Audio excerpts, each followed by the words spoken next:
Во исчекување на предлог, резолуцијата за црвените линии за националните интереси, што лидерот на СДСМ најави дека ќе ја поднесе во собранието уште минатата недела, Филипче со нови критики кон владата за застојот во реформите за евроинтеграциите. На денешната работилница насловена придонесот на собранието во ЕУ преговорите, уште еднаш повика на политички консензус, особено во спроведувањето на реформите од преговарачката рамка.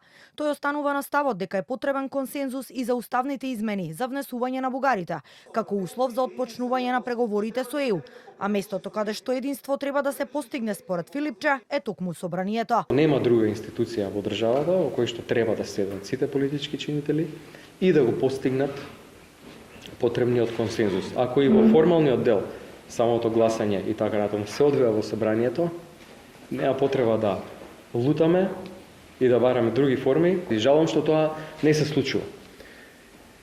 Во овој момент со доволна динамика, така како што треба да се случува, се касни со носењето на приоритетните закони од реформската агенда, пред се од Министерството за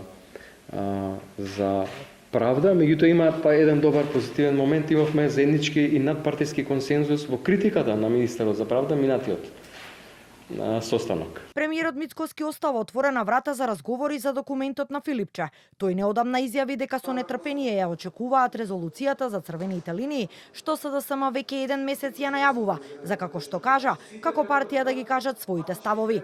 И додека во земјава се бара национален консензус за евроинтеграциите, Брисел веќе го подготвува извештајот за Македонија, кој се очекува да биде објавен следниот месец, а во кој според еврокомесарката Кос клучно место ќе има владењето на правото. Токму оваа област беше тема на синокешниот совет за општи работи во Брисел, по кој Кос алармираше дека постои загриженост во Европската унија за владењето на правото кај земјите од Западен Балкан, посочувајќи ги Албанија, Црна Гора, Македонија и Србија. While we see tangible progress in many areas, serious concerns remain. Interference in judicial proceedings, undue pressure on officials investigating corruption, as well as the politicization of media regulators, and all this is unacceptable. On the fundamentals, there can be and will not be any compromise. They will be at the center of this year's enlargement package coming soon. It was also clear that without the candidate countries really respecting the rule of law, the media freedom, and many more things, no country will be able to become a member of the EU.